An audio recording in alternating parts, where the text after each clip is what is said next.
শুরুতেই আমি milestone school and কলেজের বিমান দুর্ঘটনায় গভীর শোক ও দুঃখ প্রকাশ করছি। জাতির জন্য এটি গভীর বেদনার ক্ষণ। আমি এই ঘটনায় নিহতদের আত্মার শান্তি কামনা করছি। যারা এখনও হাসপাতালে চিকিৎসাধীন আছেন তাদের দ্রুত আরোগ্য কামনা করছি। এই ভয়াবহ দুর্ঘটনা আমাদের আরেকবার স্মরণ করিয়ে দিয়েছে চিকিৎসক ও স্বাস্থ্যকর্মীদের অবদান, তাদের পেশার মাহাত্ম্য। যখন চারপাশে শুধু আতঙ্ক, কান্না আর অজানা আশঙ্কা, তখন আপনারাই আমাদের আশার আলো। এই কঠিন সময়ে যারা ক্লান্তি ভুলে আহতদের সেবা দিয়ে যাচ্ছেন, আমি জাতির পক্ষ থেকে আপনাদের কৃতজ্ঞতা জানাচ্ছি। প্রিয় চিকিৎসকবৃন্দ, যুদ্ধের সময়ও আক্রান্ত ও আহতদের চিকিৎসা বন্ধ করা যায় না, এটা আন্তর্জাতিক আইনে স্বীকৃত। এর ব্যতিক্রম আমরা দেখেছি এই বাংলাদেশে 24শে জুলাই গণ অভ্যুত্থানের দিনগুলোতে।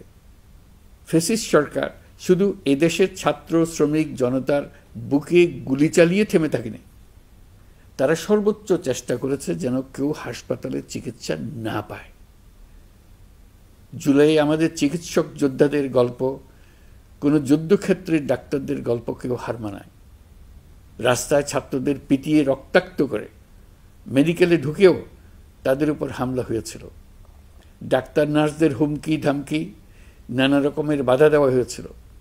শত শত ছেলে মেয়ে অন্ধত্ব বরণ করেছে, কারণ তারা সঠিক সময়ে চিকিৎসা পায়নি। নির্দেশ ছিল আন্দোলনে আহত কাউকে হাসপাতালে চিকিৎসা দেওয়া যাবে না। আপনারা পেছনের গেট দিয়ে আহতদের গোপনে চিকিৎসা দিয়েছে। হাসপাতালে হাসপাতালে গ্রেফতার অভিযান চালানো হয়েছিল। সিসিটিভি ফুটেজ, রেজিস্ট্রার খাতা নিয়ে যাওয়া হচ্ছিল। ডাক্তার নার্সরা সে সময় নিজেদের জীবন বিপন্ন করে জুলাই যোদ্ধাদের চিকিৎসায় নিজেদের সর্বোচ্চ দিয়েছিলেন। তারা রোগীর কোনো তথ্য নথিভুক্ত পর্যন্ত রাখেন নাই, কারণ এইসব নথির সূত্র ধরে আহতদের গ্রেপ্তার করা হচ্ছিল। বিনামূল্যে দিনরাত গুলিবদ্ধ আন্দোলনকারীদের জীবন বাঁচাতে আপনারা সর্বোচ্চ ঝুঁকি দিয়ে চিকিৎসা দিয়েছেন। 2 চিকিৎসক বোনকে আমরা দেখেছি নিজ উদ্যোগে গ্যারেজের মধ্যে অস্থায়ী ক্লিনিক তৈরি করে চিকিৎসা দিয়েছেন। অনেকে নিজেদের ঘরের মধ্যে অস্থায়ী ক্লিনিক তৈরি করে চিকিৎসা দিয়েছেন। আপনারা নিজেরা ঝুঁকির মধ্যে ছিলেন, আপনাদের পরিবার ঝুঁকির মধ্যে ছিল, তবু পাহাড়সম বাধা পার করে আপনারা মানুষের জীবন বাঁচাতে এগিয়ে এসেছিলেন। আহতদের জন্য রক্তের সংকট ছিল, প্রশাসনের রক্তচক্ষু এড়িয়ে আপনারা রক্তের ব্যবস্থা করেছেন।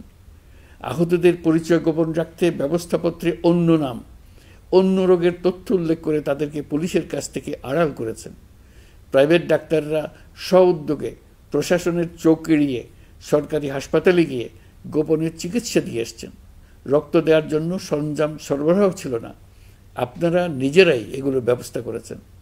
অ্যান্টিবায়োটিক, পেইন কিলারের মতো ওষুধও আপনারা নিজেরাই সরবরাহ করেছেন। আপনারা শুধু চিকিৎসক নন, আপনারা এই জুলাইয়ের অন্যতম নায়ক। আপনারা সাহস এবং মানবতা, দায়িত্ববোধের জীবন্ত প্রতিচ্ছবি। এই দুঃসময়ে আপনারা যে সেবা দিয়েছেন তা আমরা কোনোদিন ভুলব না। আমি আশা করব আজকের আয়োজন থেকে নির্ভীক ও সাহসী ডাক্তার ও স্বাস্থ্যকর্মীদের গল্পগুলো উঠে আসবে, এদেশের সকল মানুষকে অনুপ্রেরণা যোগাবে। আমি আজ জাতির পক্ষ থেকে জুলাইয়ে কর্তব্য পালনকারী সকল স্বাস্থ্যকর্মী ও চিকিৎসকদের প্রতি কৃতজ্ঞতা ও শ্রদ্ধা জানাচ্ছি। আপনাদের সবাইকে ধন্যবাদ। আল্লাহ হাফিজ।